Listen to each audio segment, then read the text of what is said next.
Hello everyone and welcome back to my channel free travel. तो friends, आज की video में दो जॉर्जिया वीज़ा जो निकले हैं उनके बारे में बात करेंगे। तो दो वीज़ा जो निकले हैं उसमें एक बंदे का प्रोफाइल था बिज़नेस का, एक बंदे का था जॉब का। तो दोनों के बारे में बताएंगे। तो सबसे पहले मैं आपको बता दूँ, थोड़ी सी इन्फॉर्मेशन दे दूँ जॉर्जिया ई वीज़ा के बारे में। तो जॉर्जिया का वीज़ा जो है पहले जब स्टार्ट हुआ था, पहले स्टिकर वीज़ा चल रहा था, तो स्टिकर वीज़ा बंद हो गया, फिर ई वीज़ा शुरू हुआ। तो ई वीज़ा में काफ़ी सारे लोगों को वीज़ा मिले।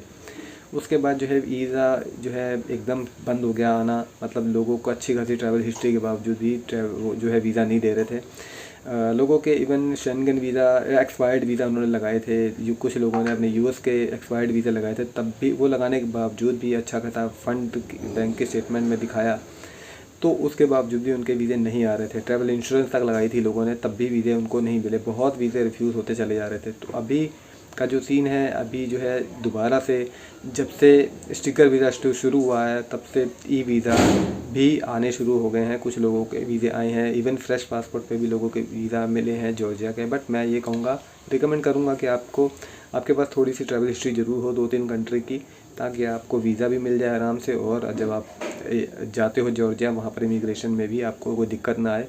बाकी इमिग्रेशन के लिए आपको तैयार होकर जाना ही पड़ता है। आपके पास रिटर्न टिकट हो, होटल बुकिंग हो, और आपको पता हो आपने कहाँ कहाँ घूमना है, छोटी ट्रिप हो आपकी, पैसे भी उसी के हिसाब से हो आपके पास।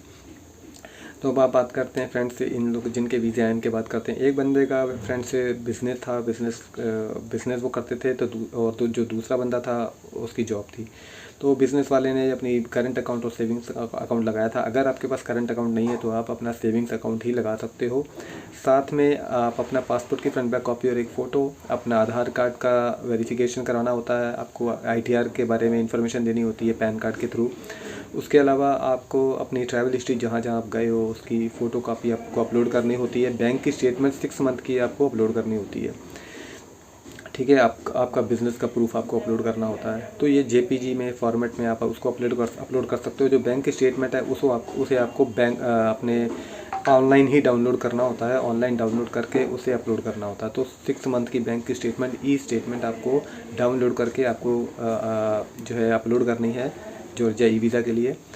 उसमें कोई भी टेम्परिंग नहीं होनी चाहिए फ्रेंड्स। अगर टेम्परिंग होगी तो वो अपलोड नहीं होगा। और पूरे 6 मंथ की होनी चाहिए। कई बार 5 मंथ की होती है, वो अपलोड नहीं होती। तो पूरे 6 मंथ की होनी चाहिए, तो वो आपको देखना पड़ेगा और कोई भी टेम्परिंग ना हो।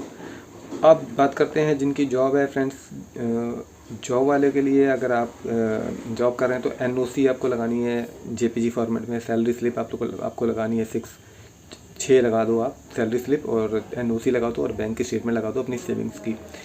इसके अलावा अगर आप किसी के लिए पे कर रहे हो तो उसके लिए आपको, अगर आपका कोई फैमिली मेम्बर है तो फ्रेंड्स उसके लिए आपको उसमें थोड़ा सा इन्फॉर्मेशन देनी पड़ती है। या एक कवर लेटर, या लास्ट में एक कमेंट्स का भी बॉक्स आता है। उस कमेंट बॉक्स में आप बता सकते हो कि आप अपनी फैमिली के, आपकी वाइफ के लिए आप पे कर रहे हो। और अगर आपकी फैमिली, आपकी वाइफ जा रही है तो उसमें आपको बताना पड़ेगा कि आपका बच्चा जा रहा है। तो आपको बताना पड़ेगा कि आपको उसका बर्थ सर्टिफिकेट बच्चे के लिए लगाना पड़ेगा। और आपको वाइफ जा रही है तो उसके लिए आपको अपना मैरिज सर्टिफिकेट लगाना पड़ेगा। आपका मैरिज सर्टिफिकेट नहीं है तो आप अपना और अपनी वाइफ का पासपोर्ट का जो लास्ट पेज है, फ्रंट लास्ट पेज, उसमें आप लास्ट पेज पर आप हाईलाइट कर दो।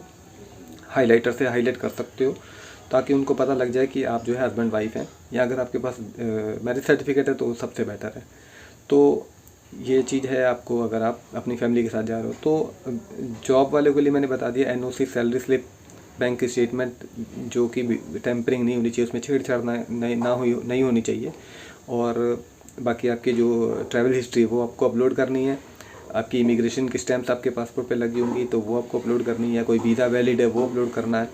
और जो आपने ओल्ड जो ट्रैवल हिस्ट्री, मतलब जो आपकी पुराने जो आपके वीज़े लगे हैं, स्टिकर वीज़े लगे हैं, तो वो आपको अपलोड करने हैं।